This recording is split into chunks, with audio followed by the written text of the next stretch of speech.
Olá, vamos a mais um vídeo do Engenharia Compartilhada, um portal de conteúdo e formação para engenheiros e arquitetos dentro do conceito da visão sistêmica.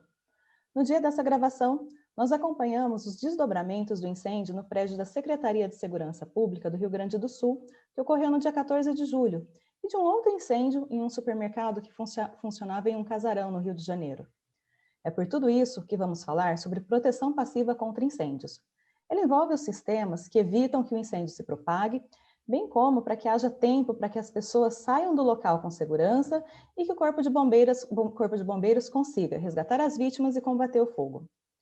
Vamos entrevistar, então, o presidente da Associação Brasileira de Proteção Passiva contra Incêndio, ABPP, Rogério Lim. Rogério, nesses dois casos que eu mencionei, no Rio de Janeiro e no Rio Grande do Sul, pode ter ocorrido falha aí nas especificações da proteção passiva, ou então foi uma questão de manutenção desses sistemas?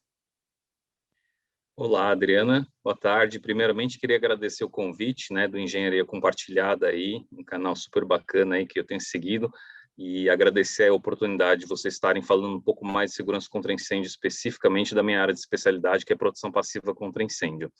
Bom, respondendo a sua pergunta, Adriana, você me perguntou sobre esses dois últimos incêndios. São incêndios aí que são complicados, e que trouxeram aí, no caso da Secretaria de Segurança Pública do Rio Grande do Sul, um colapso parcial da edificação durante o combate. Parece que haviam 2 bombeiros, dentro da edificação, então eles estão desaparecidos nesse momento. Uma notícia muito triste para a gente, até que a gente possa saber realmente entender o que aconteceu. Pelas imagens, a gente vê que o incêndio ele conseguiu se propagar tanto horizontalmente, quanto verticalmente, o que é muito crítico, que normalmente não atende aos critérios e às regulamentações vigentes. Não significa, obstante, que essa edificação estivesse inadequada. Depende da época em que ela foi construída e se ela teve reformas, Quando você normalmente tem alguma reforma, você tem que se adequar à regulamentação mais nova vigente. E essas regulamentações mais novas no Rio Grande do Sul, a gente sabe que já exigiam as medidas de compartimentação horizontal e vertical. Qual que é o objetivo da compartimentação horizontal e vertical? É você impedir que o fogo e a fumaça viajem com facilidade dentro dessa edificação. E para você impedir que isso aconteça com essa facilidade com que ocorreu, que aparentemente ocorreu nessa edificação, você tem que ter essas medidas de compartimentação. Então, alguns exemplos de medidas de compartimentação, além de paredes corta-fogo e lajes corta-fogo, são o quê? São as portas corta-fogo de escadas enclausuradas, escadas de rota de fuga, são selagens corta-fogo instaladas em todos os sistemas prediais da edificação. Então, tudo que é sistema hidráulico, elétrico e de sistemas tem que receber a adequada selagem corta-fogo, porque são aberturas onde o fogo e a fumaça passam com muita facilidade. Um exemplo disso é uma tubulação plástica. Então, um tubo de PVC de 100 milímetros, a hora que ele derreter, a fumaça e o fogo vai passar com facilidade. Então, você precisa de um dispositivo, que no caso são as fitas ou os anéis intumescentes, eles estrangulam à medida que a temperatura aumenta. Então, é um material que intumesce, ele se expande em direção ao centro, estrangula essa tubulação e aí segura o fogo e a fumaça para não passarem de um ambiente para o outro. Eles vão criando barreiras, ao incêndio. Exato. Perfeito. Então, essas barreiras, resistentes ao fogo, elas têm que estar em toda a edificação. E isso depende aí de materiais e dependem de projetos, bem desenhados para serem executados. Então, nesses casos de incêndio, o que nos preocupa sempre é o quê?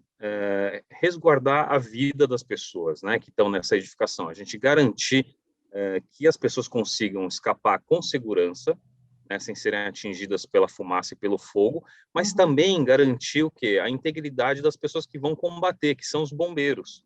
Então, os bombeiros costumam entrar na edificação para poder acessar, o foco do incêndio e conseguir, a partir dali, combater. E no caso do Rio Grande do Sul, da Secretaria da Segurança Pública, a infelicidade foi justamente o quê? Que a edificação ela colapsou parcialmente, por conta do incêndio. Como é que isso acontece, Rogério? Lá não é concreto? Como que é a estrutura, As estruturas, elas são dimensionadas para resistir a um tempo de resistência ao fogo. Só que depois de passado esse tempo de resistência ao fogo, ela vai perdendo a sua resistência mecânica. Então, isso é o que pode ter acontecido. À medida que ela foi exposta ao incêndio, dependendo do grau de manutenção que essas estruturas tinham, pode ser que ela foi perdendo essas propriedades e aí, consequentemente, colapsou. E, Rogério, a construção, em geral, ela tem buscado soluções mais sustentáveis e com menor impacto ambiental. Nessa busca, a segurança contra o incêndio, ela também está acontecendo, ela está acompanhando essa evolução em termos de sustentabilidade e também edificações mais seguras desse ponto de vista contra os incêndios? Perfeito, Adriana. Não, muito boa a sua pergunta. Quando a gente fala de sustentabilidade, existe muito aquele apelo ecológico, né? Realmente de ter edificações aí com uma performance térmica melhor, com o reuso de águas, né? Com uma série de medidas aí que são ambientalmente corretos. Quando a gente fala de segurança contra incêndio, todos os novos sistemas e materiais empregados, né, em edificações novas, eles acabam se tornando desafios para a segurança contra incêndio. Eu vou te dar um exemplo. Jardins verticais empregados em edifícios altos. Isso é um grande desafio para a gente. Por quê? Porque o jardim vertical ele é uma interligação entre os pavimentos pela fachada externa, onde você pode ter um incêndio que ocorra e aquela vegetação, se ela estiver seca, né? Vegetação seca é palha. Então, a palha, ela Combustível? propaga chamas com muita facilidade. E isso pode adentrar outras unidades dessa edificação. E o que a gente não quer é que o fogo escalhe essa edificação. Uhum. Então, mesmo que a planta esteja sendo regada e úmida frequentemente, isso também traz um desafio. Outro grande desafio que já tem cometido algumas tragédias aí globalmente é a utilização de painéis isolantes termicamente, porque você aumenta a eficiência energética dessas edificações, dando um isolamento térmico melhor, né, para essas edificações, só que normalmente você usa o quê? Painéis que têm um miolo combustível, e dependendo do tipo de miolo combustível, se ele não tiver uma boa classificação de reação ao fogo, ele pode propagar as chamas verticalmente. Foi o que aconteceu em Grenfell, né, causando a fatalidade de 72 vidas, em Londres, né, país de primeiro mundo. A gente vê um incêndio acometendo uma edificação com mais de 20 pavimentos, o incêndio se espalhou por toda a edificação, em praticamente todas as unidades autônomas, e isso fez com que as pessoas também não conseguissem fugir. Por quê? Porque a escada também não era enclausurada. Então, você tinha uma escada que tinha até uma porta corta-fogo de 30 minutos, só que as pessoas deixaram essa porta corta-fogo aberta. Então, essa medida de compartimentação, ela só funciona também se as pessoas que são os usuários dessa edificação contribuírem e cooperarem para que ela esteja sempre fechada e com a manutenção em dia. É necessária uma consciência dos usuários também. Perfeito. É isso mesmo. E, Rogério, a ABPP realizou recentemente um evento online sobre temas relacionados à resistência e reação ao fogo. Quais foram os principais destaques desse evento? Legal, Adriana. A gente teve uma série de palestrantes, né, nesse webinar de proteção passiva que a gente chama de WPP.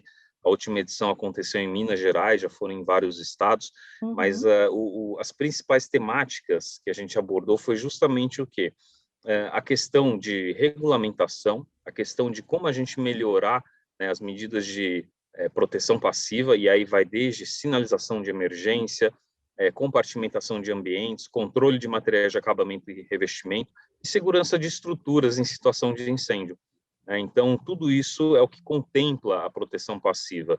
E só voltando mais um ponto, né, que eu havia comentado das portas corta-fogo, existem alguns incêndios que têm acontecido agora durante a pandemia e que têm se agravado mais, né? Então, muita gente acredita que, por conta da pandemia, as portas corta-fogo das edificações deviam ficar abertas para circular melhor a ventilação e a evitar o condicionamento dos vírus, né, em ambientes fechados, o que é um grande perigo, né?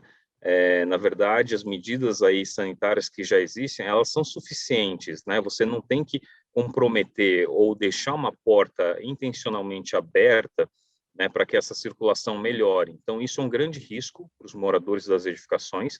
Um segundo ponto é que as pessoas, muita gente está trabalhando de home office, então está trabalhando de casa, então as edificações elas estão lotadas de pessoas 24 horas por dia, então se tiver que usar essa rota de fuga, ela tem que estar liberada, ela tem que estar compartimentada. Desobstruída, né? E aí a gente vê incêndios acontecendo onde a fumaça entra em toda a edificação, e aí você vê algumas fatalidades acontecendo, né? O pessoal descendo as escadas não consegue respirar. A gente tem que lembrar que a causa-morte de incêndio principal, em 70%, 80% dos casos, é o quê? É a fumaça, não é o fogo. As pessoas normalmente não morrem carbonizadas. Então, é muito importante se atentar a esse ponto. E o outro ponto é a questão de EAS, né? De edifícios de assistenciais à saúde. Quando a gente fala de hospitais, o risco é exatamente o quê? Você está com as unidades sobrecarregadas, você tem os hospitais aí cheios de pessoas, né, sendo tratadas, então os hospitais estão deixando de fazer as manutenções, estão deixando de fazer uma série de rotinas de segurança dos brigadistas, eles estão deixando uma série de coisas passar, e aí a gente vê esses incêndios acometendo um atrás do outro, essas edificações. E aí você tem pessoas Inclusive, acamadas. em 2019, né, no Rio de Janeiro, teve incêndio num hospital, pelo menos é o último que eu lembro aqui no Brasil, né? Teve um incêndio, foram 25 mortes nesse incêndio, né, e por conta da fumaça ter trafegado pelos dutos de ventilação. Então, isso é outra medida de compartimentação. Esses dutos, eles deviam estar preparados com dampers corta-fogo, que ao detectar fumaça através de detectores de fumaça, ele automaticamente fecha essa comunicação entre os pavimentos e entre as unidades. E a segunda questão é justamente o quê? A compartimentação de todas as selagens, né? Então, todas as partes de sistemas prediais também deviam estar compartimentadas. Então, a fumaça viajou 6 pavimentos dessa edificação com muita facilidade. E as pessoas já estavam inalando fumaça, tinham que sair. Muitas tiveram que desligar os equipamentos e elas dependiam desses equipamentos para respirar, né? Para sobreviver. E, Rogério, de forma geral, para encerrar nossa conversa, como você avalia as edificações brasileiras nesse quesito aí de proteção contra incêndio? A gente tem um trabalho muito grande a ser feito, né, na questão de segurança contra incêndio, Adriana. Na verdade, esse trabalho aí, ele passa por normalização, né, da segurança contra incêndio. Então, existe um Comitê Brasileiro de Segurança contra Incêndio, que é o CB24 da BNT. Lá, inclusive, eu sou superintendente, né, desse Comitê Brasileiro de Segurança contra Incêndio. São 17 comissões de estudo. A gente avalia uma série de medidas de segurança contra incêndios que vão desde extintores, detectores de fumaça, sprinklers, questão de reação e resistência ao fogo, né, líquido gerador de espuma e por aí vai, né, sistema de iluminação de emergência, sinalização, e cada uma dessas comissões de estudos, elas abordam essas temáticas tecnicamente. E a produção de normas, né, permite com que a gente evolua o mercado tecnicamente, mas a gente precisa o quê? De um trabalho em conjunto. A gente precisa que as universidades comecem a ensinar segurança contra incêndio, a gente precisa que os bombeiros exerçam esse poder de fiscalização deles, né, dando exemplo realmente do que são edificações adequadas, né, e eles têm um trabalho muito grande, porque eles fazem esse trabalho em milhares de edificações diariamente. A gente tem que garantir que os profissionais que estão sendo formados, eles se especializem, né? É muito importante a gente ter essa questão de um profissional dedicado à segurança contra incêndio. Isso, no nosso entender, é o futuro, é para onde a gente tem que caminhar, ter profissionais especializados nessa área, porque a dinâmica do incêndio, globalmente, ela funciona dessa forma. Os profissionais, né, em países desenvolvidos, né, tanto Europa, Estados Unidos, América do Norte, na Ásia, Austrália, lá você tem o profissional especializado em segurança contra incêndio, fazendo avaliação dos riscos, né, e a questão de inspeção predial. Então, hoje estão sendo feitas normas de inspeção predial, com um capítulo aí específico para segurança contra incêndio, onde vai ser possível você identificar de forma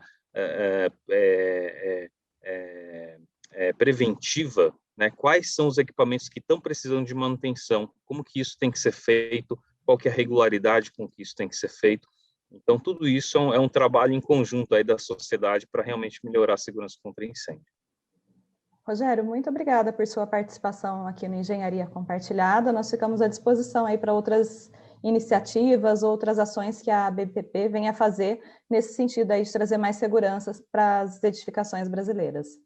Excelente, Adriana, a gente continua à disposição, agradeço aí pelo tempo e pela entrevista. A você que nos assistiu, nós conversamos sobre proteção passiva contra incêndio e o nosso entrevistado foi o presidente da Associação Brasileira de Proteção Passiva contra Incêndio, a ABPP, o Rogério Lim. Siga as nossas páginas no Facebook e no LinkedIn e confira também os nossos vídeos no YouTube. Até a próxima!